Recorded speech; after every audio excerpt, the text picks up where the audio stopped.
Welcome to the Deep Dive, your shortcut to being well informed.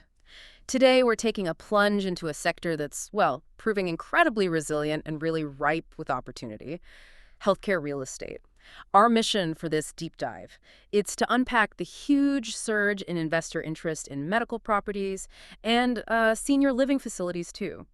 We'll explore how massive demographic shifts, technological innovation, and also evolving healthcare delivery models are driving all this growth. We've drawn on a really comprehensive stack of sources to try and give you the clearest possible picture.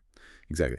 And what we're seeing here, it isn't just some niche market getting a bit of attention. It's more like a fundamental reshaping of a whole global sector. This movement in healthcare real estate is deeply intertwined with broader changes in the digital economy and also significant international investment flows. Understanding it isn't just for the real estate pros.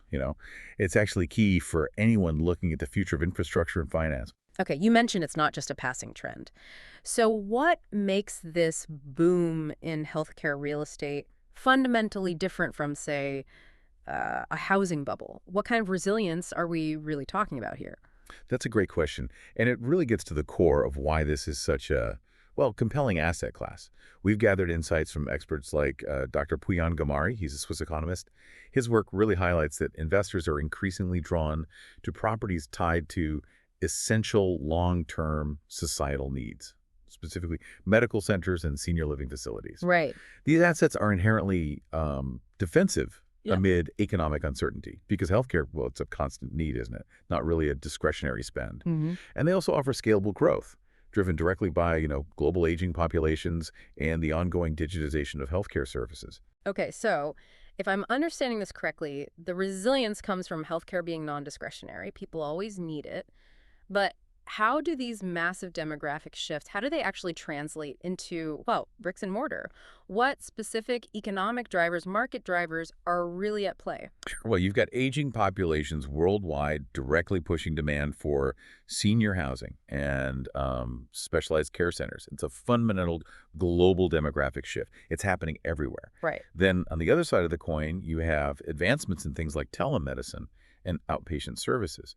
Now, these aren't actually reducing the need for physical space. They're transforming it.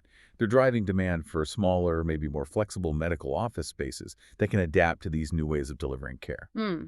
It's interesting how those two forces, they seem almost opposite, but they both converge to fuel demand. Is there a unifying thread here? Something that makes this Mhm. particularly appealing to investors? Absolutely. What's fascinating is how these trends intersect. They create this really powerful investment narrative.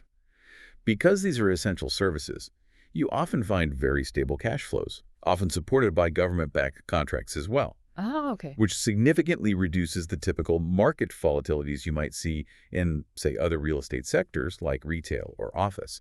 This provides a unique kind of long-term stability that's, well, very attractive right now. Yeah, that makes sense. This concept of societal needs driving investment is really compelling. But beyond the pure financial metrics, how do companies translate that connection into, like, tangible value and brand perception? Is there a marketing angle here, something that goes beyond traditional real estate strategies? Oh, there absolutely is. And this is where cause-related marketing comes into play. And it's where things get strategically quite fascinating, actually. Dr. Gamari's perspective is that when corporations incorporate medical and senior care real estate into their portfolios, they benefit immensely. We're talking enhanced brand loyalty, greater investor confidence. And this isn't just about feeling good or altruism. It's actually a strategic move because socially conscious investors are actively prioritizing firms that demonstrate tangible impacts on health and well-being. Right, the ESG focus. Exactly. In a world craving authenticity, aligning with healthcare causes allows investors to connect not just with a portfolio, but with a sort of palpable societal benefit. Mm. And that translates into sustained loyalty, stronger reputational capital, stuff that goes beyond just market fluctuations. And that's a powerful concept, kind of walking the talk.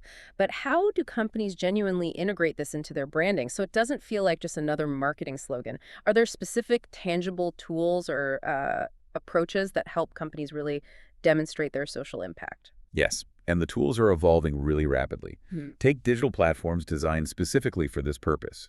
The ALAN platform is one example. They leverage things like advanced analytics and even blockchain technology to enable stakeholders to transparently communicate their social impact. Transparency is key there, I imagine. It's crucial, especially for attracting those high net worth investors who are increasingly interested in ESG, environmental, social, and governance-aligned opportunities.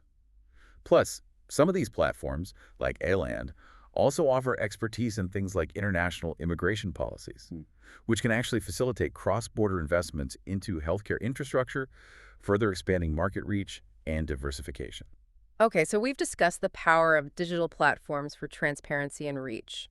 Building on that digital theme, some are even talking about bringing cryptocurrency into the mix for real estate, which sounds pretty cutting edge. How exactly are traditional investment pathways being, well, revolutionized by something as potentially disruptive as crypto in this sector? It's definitely a cutting-edge area, yeah. And it's really about creating new pathways for security and liquidity. Consider gold-backed tokenization models, for example.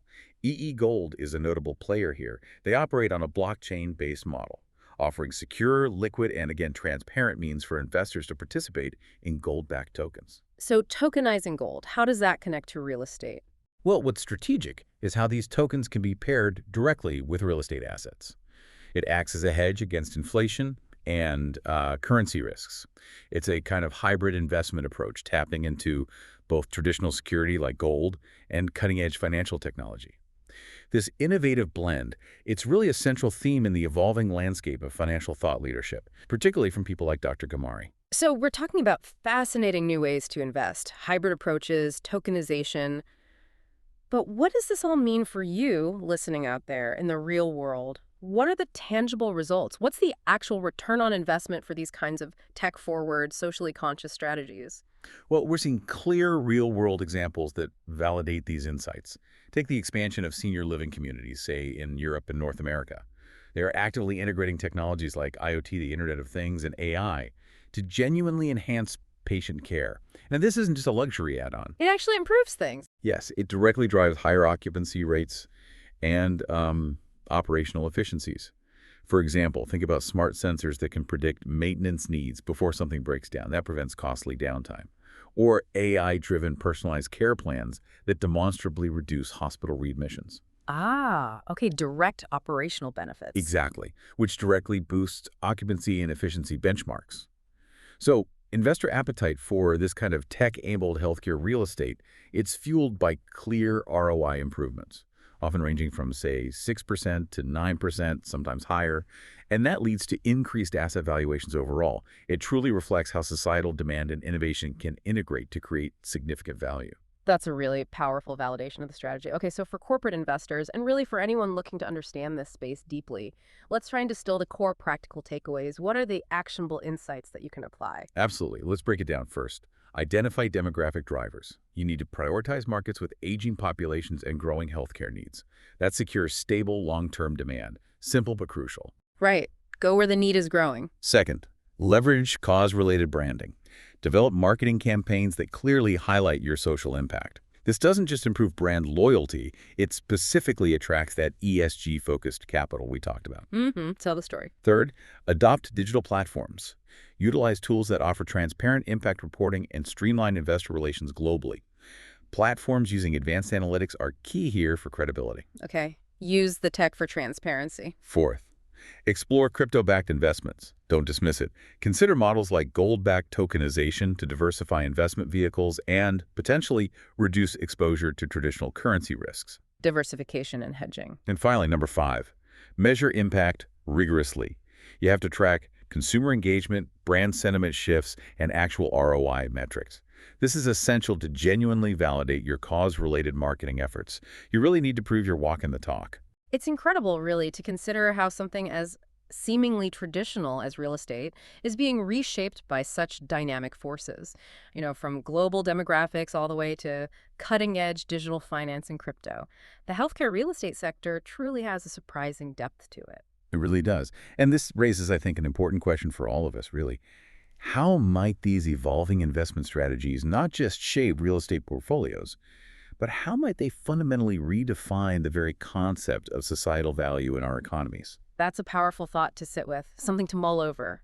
Think about how these insights might apply to your own understanding of investment and the societal trends that are shaping our future. Until next time, keep digging deeper.